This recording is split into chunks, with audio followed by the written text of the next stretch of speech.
Since childhood, there's one question that we constantly bombard kids with. What do you want to be when you're older? When I was in elementary school, I wanted to be a fashion designer. I remember sketching dresses in the margins of every single notebook that I owned. At the same time, I also really enjoyed playing piano, drawing, and writing stories. But when I entered high school, this dream had already faded. I'd learned more about career prospects, stability, and practicality. And so I shifted to STEM. I learned how to code, I joined math competitions, and I worked in research labs. But at the same time, I also still love to play piano, and love to draw, and love to write. But why did it feel like I had to choose between my artistic and scientific interests? This is the balancing act that so many of us face today. Why do we feel like creativity and logic cannot coexist? Why do we feel like artistic passions are always being sidelined or seen as secondary? And why does society continue to idolize STEM while sidelining the arts? To find answers, I decide to look to history and to a figure who embodies the harmony of art and science, the Renaissance man. The Renaissance man is someone with broad intellectual interests, someone who excels across disciplines and combines deep curiosity with creativity. And the ultimate example is Leonardo da Vinci.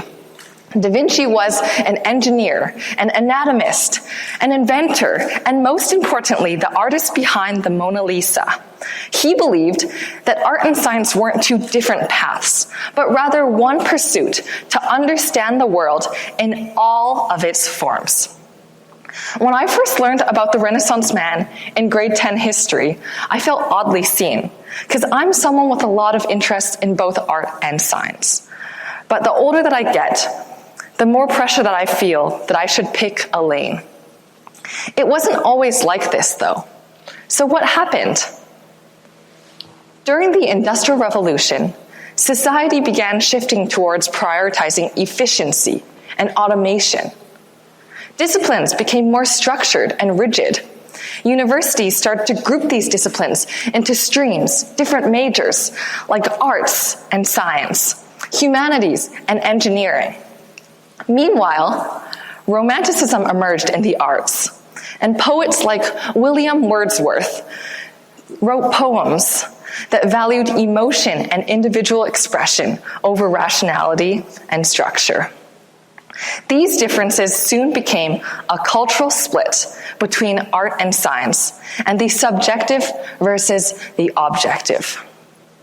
Despite this, interdisciplinary connections are everywhere in our lives. Take the fact that Nobel laureate scientists are 22 times more likely to have a hobby outside of their academic specialization. And you can see on the slide here, Albert Einstein played the violin, and physicist Richard Feynman loved playing the bongos. And it goes back even further. Isaac Newton had contributions in math, physics, astronomy, chemistry, and theology. George Boole, whose Boolean system is the backbone of modern programming, actually was inspired by ancient philosophy. And get this. If you run a mathematical analysis on Van Gogh's Starry Night, you can see that the swirls in the sky follow the theory of turbulence in fluid dynamics. This intersection of artistic and scientific principles demonstrate the lasting influence of interdisciplinary thinking. Art and science are not opposites, but rather complements. And nowhere is this more clear than in music and math. Music as an art form is often thought of as fluid and expressive, while math, on the other hand, is rigid and logical. But in reality, they are more closely intertwined than you would think. For example, musical scales are built on mathematical ratios, and the Fibonacci sequence can be seen everywhere in music, from the structure of the keyboard to compositions from Bach to Debussy. And similarly in math, the complex interplay between concepts and identities can almost feel like the call and response form in music. As both a musician and a mathematician myself, I find that there really is no boundary between the two. When I'm playing piano, I'm constantly analyzing rhythmic subdivisions and looking for symmetry between melodies. And when I'm solving math, sometimes when I reach the end of a problem, the ending and the resolution is so satisfying that it feels almost musical. Now, it doesn't mean that the next time you get a bad grade on your math test, you can say, oh, math and music are the same, so math is subjective, and I should get 100. No, that's not the point. The point is that these things that we perceive to be so different have more in common than we think. Yet today, the arts are still being pushed aside. In a recent talk with my history teacher, he mentioned how the provincial history curriculum has not been updated since 1980, while the math curriculum has gotten at least 3 updates in that time. At this very high school, the graduation requirements are lowering the amount of required humanities courses for a student to graduate. And across the globe, enrollment in humanities majors at universities are plummeting.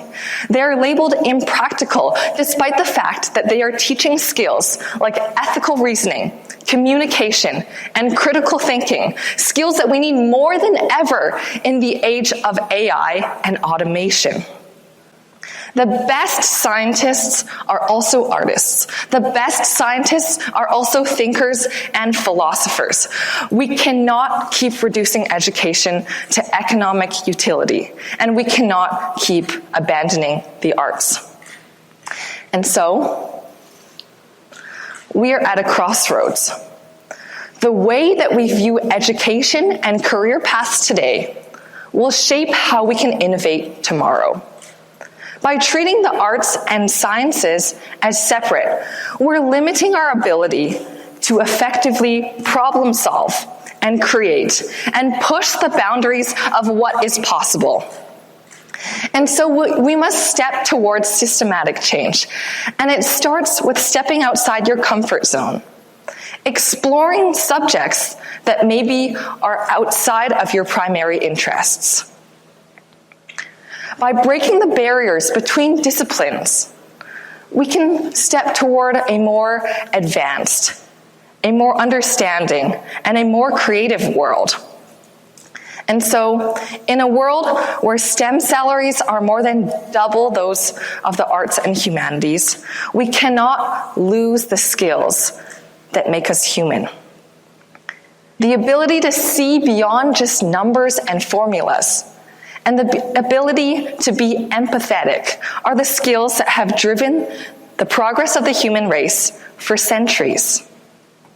And so I hope that my speech is an invitation for everyone to see what can happen when we bring STEM and the arts together. By bringing them together, we can step towards a world that does not just progress technologically, but also grows in creativity, compassion, and purpose. And so I invite all of you to be the Renaissance thinker of today. Thank you.